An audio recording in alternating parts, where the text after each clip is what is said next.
Hello, hi, welcome and welcome back to my YouTube channel.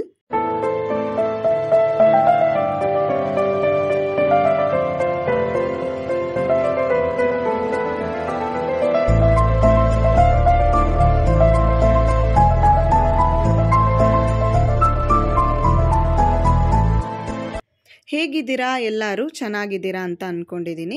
ಇವತ್ತು ನಾವು ಕದ್ರಿ ನರಸಿಂಹಸ್ವಾಮಿ ಟೆಂಪಲ್ಗೆ ಹೋಗಬೇಕು ಅಂತ ಅಂದ್ಬಿಟ್ಟು ಒಂದು ದಿನಕ್ಕೆ ಮುಂಚೆ ನಾವು ಪ್ಲ್ಯಾನ್ ಮಾಡಿದ್ವಿ. ಸೊ ಗೂಗಲಲ್ಲೆಲ್ಲ ಟೈಮಿಂಗ್ಸ್ ನೋಡಿದ್ರೆ ಅಲ್ಲಿ ಮಧ್ಯಾಹ್ನ 1 ಗಂಟೆಗೆ ದೇವಸ್ಥಾನ ಕ್ಲೋಸ್ ಮಾಡ್ತಾರೆ, ತಿರ್ಗಾ 4 o'clock ಓಪನ್ ಮಾಡ್ತಾರಂತ ಇತ್ತು. ಸೊ ಸಂಡೇ ಅಲ್ವಾ, ನಾವೆದ್ದಿದ್ದು ಕೂಡ ಲೇಟ್ ಆಯಿತು. ಸರಿ ಆಯಿತು ಹೋಗ್ಬಿಡೋಣ ಇಲ್ಲಿಂದ ಅಂತ ಅಂದ್ಬಿಟ್ಟು ಹೊರಟ್ವಿ. 2.5 hours ಆಯಿತು ನಮಗೆ. ಒಂದು 10:30ಗೆ ಬಿಟ್ವಿ ನಾವು. 1 o'clockಗೆಲ್ಲ ಅಲ್ಲಿದ್ವಿ. ನಾವು ದರ್ಶನ ಆಗೋಗ್ಬಿಡುತ್ತೆ, ಕ್ಲೋಸ್ ಮಾಡಿಬಿಡ್ತಾರೆ ಅಂತ ಅಂದ್ಬಿಟ್ಟು ಬೇಗನೆ ಹೋದ್ವಿ. ಅಲ್ಲಿ ನೋಡಿದ್ರೆ ಅವ್ರು ಹೇಳಿದ್ರು, ಇಲ್ಲ ಮೇಡಮ್ ಇವತ್ತು ಸ್ಯಾಟರ್ಡೆ ಅಲ್ವಾ, ಸೊ 5 o'clockವರೆಗೂ ಇರುತ್ತೆ. ಗೂಗಲಲ್ಲಿ ಆ ರೀತಿ ಹಾಕಿರ್ತಾರಷ್ಟೇ ಟೈಮಿಂಗ್ಸ್ ಏನಿರೋದಿಲ್ಲ ಸ್ಯಾಟರ್ಡೇಸ್ ಅಂತ ಆಮೇಲೆ ಗೊತ್ತಾಯಿತು ನಮಗೆ. ಆಮೇಲೆ ನೋಡಿದ್ರೆ ದೇವಸ್ಥಾನದಲ್ಲಿ ತುಂಬಾ ರಶ್ ಇದ್ದರು.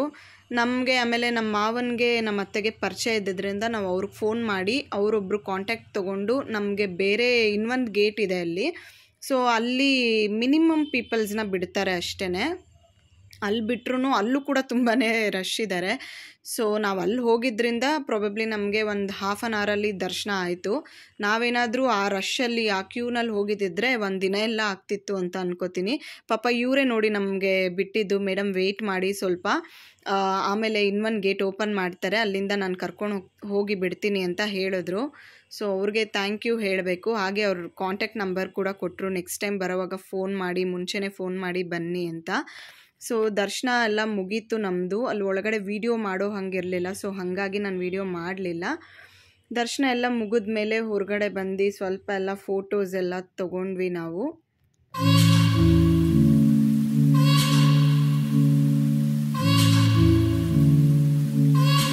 ಹಾಗೆ ಅಲ್ಲಿ ಭಜನೆ ಕೂಡ ಮಾಡ್ತಾಯಿದ್ರು. ಸೊ ಹೋಗಿ ನೋಡೋಣ ಯಾವ ಥರ ಇರುತ್ತೆ ಅಂತ ಹೇಳಿ ಒಂದು ಸ್ವಲ್ಪ ಹೊತ್ತು ಅಲ್ಲಿ ನಿಂತ್ಕೊಂಡು ಭಜನೆ ನೋಡಿಕೊಂಡು ಆಮೇಲೆ ಅಲ್ಲಿಂದ ಬಂದ್ವಿ.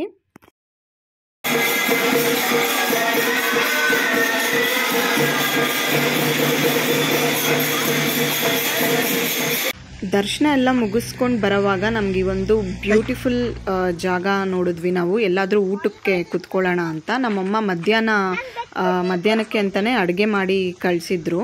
ಸೊ ಹಾಗಾಗಿ ನಾವು ಬರ್ತಾ ಆನ್ ದ ವೇನಲ್ಲಿ ಈ ಒಂದು ಪ್ಲೇಸ್ನ ಚೂಸ್ ಮಾಡಿದ್ವಿ. ಎಷ್ಟು ಚೆನ್ನಾಗಿತ್ತು ಅಂದರೆ ಅಷ್ಟು ಚೆನ್ನಾಗಿತ್ತು ಇಲ್ಲಿ ಕೂತ್ಕೊಂಡು ಊಟ ಮಾಡೋದಕ್ಕೆ.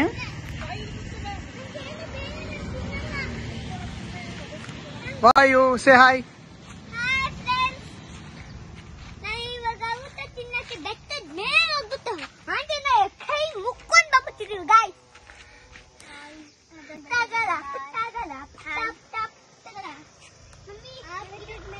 ಅಲ್ಲಿ ಊಟ ಮುಗಿಸ್ಕೊಂಡು ನಾವು ನೆಕ್ಸ್ಟ್ ಹೊರಟಿದ್ದು ನಮ್ಮ ಜಮೀನ್ಗೆ. ಹಂಗೆ ಬರ್ತಾ ನಮ್ಮ ಜಮೀನ ನೋಡ್ಕೊಂಬರೋಣ ಅಂತ ಅಂದ್ಕೊಂಡ್ವಿ. ನಾವಂತೂ ಜಮೀನ್ ಕಡೆ ಹೋಗಿ 1 to 3 years ಆಗಿತ್ತು. ಸೊ ಅದರಲ್ಲೂ ನಾನು ಹೋಗಿ 3 ವರ್ಷ ಆಗಿತ್ತು. ನನ್ನ ಹಸ್ಬೆಂಡ್ ಮಿಡಲಲ್ಲಿ ಯಾವಾಗೂ 1 ಸರಿ 2 ಸರಿ ಹೋಗಿದ್ದು ಬಿಟ್ಟರೆ ಆಮೇಲೆ ಹೋಗಿದ್ದೇ ಇಲ್ಲ. ನಾವಿಲ್ಲೇ ಬ್ಯುಸಿ ಆಗಿಬಿಟ್ಟಿದ್ವಿ, ಸೊ ಅಲ್ಲಿ ಹೋಗೋಕ್ಕಾಗಲಿಲ್ಲ. ಇವಾಗ ಬರ್ತಾ ಹಂಗೆ ಆನ್ ದ ವೇ ಹಂಗೆ ಬರಬೇಕಲ್ವಾ, ಸರಿ ಹೋಗಿ ನೋಡ್ಕೊಂಬರೋಣ ಅಂತ ಹೇಳಿ ಆಮೇಲೆ ನಾವು ಹಂಗೆ ಅದು ಇಮ್ಮಿಡಿಯೇಟಾಗಿ ಪ್ಲ್ಯಾನ್ ಮಾಡಿದ್ದು. ಹೋಗಿ ಸರಿ ಎಲ್ಲ ಹೇಗಿದೆ, ಗಿಡಗಳೆಲ್ಲ ಹೇಗಿದೆ ಅಂತ ಎಲ್ಲ ನೋಡಿಕೊಂಡು ಬಂದ್ವಿ. ಬನ್ನಿ ನಮ್ಮ ಜಮೀನಲ್ಲಿ ಏನೇನಿದೆ ಏನಿಲ್ಲ, ಏನು ಡೆವಲಪ್ಮೆಂಟ್ಸ್ ಆಗಿದೆ ಅನ್ನೋದ್ರ ಬಗ್ಗೆ ನಾನು ಸುಮ್ಮನೆ ಒಂದು ವಿಡಿಯೋನ ತೋರಿಸ್ತೀನಿ ಅಷ್ಟೇ. ಸೊ ನೆಕ್ಸ್ಟ್ ಯಾವಾಗಾದರೂ ಅದ್ರ ಬಗ್ಗೆ ತುಂಬ ಗಿಡಗಳೆಲ್ಲ ಇದ್ದಾವೆ, ಅದ್ರ ಬಗ್ಗೆ ನನಗೆ ಅಷ್ಟು ಐಡಿಯಾ ಇಲ್ಲ. ನನ್ನ ಹಸ್ಬೆಂಡ್ಗೆ ತುಂಬಾ ಐಡಿಯಾ ಇದೆ. ಸೊ ಅದ್ರದ್ದು ಕೂಡ ನಾನು ಒಂದು ವಿಡಿಯೋ ಮಾಡ್ತೀನಿ. ಈಗ ಇಲ್ಲಿ ಏನಿದೆ ಅನ್ನೋದನ್ನು ಮಾತ್ರ ತೋರಿಸ್ತೀನಿ, ಓಕೆನಾ?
ನಾವೊಂದು ಪುಟ್ಟ ಮನೆ ಕೂಡ ಕಟ್ಟಿದ್ದೀವಿ. ಅದ್ರ ಮೇಲೆ ಕಂಟೈನರ್ ಹೌಸ್ನ ಕೂಡ ಮಾಡಿದ್ದೀವಿ.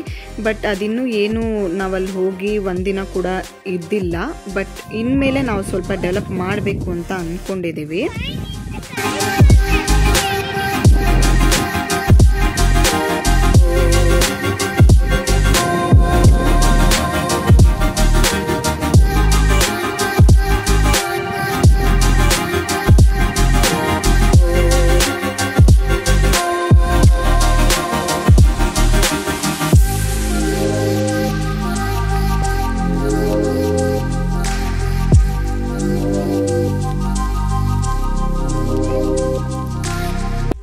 ಇದಾಗಿತ್ತು ಇವತ್ತಿನ ವಿಡಿಯೋ. ಹೋಪ್ ನಿಮಗೆಲ್ಲ ಇಷ್ಟ ಆಗಿದೆ ಅಂತ ಅನ್ಕೊಂತೀನಿ. ನೆಕ್ಸ್ಟ್ ವಿಡಿಯೋದಲ್ಲಿ ಸಿಗೋಣ. Thank you so much for watching my video.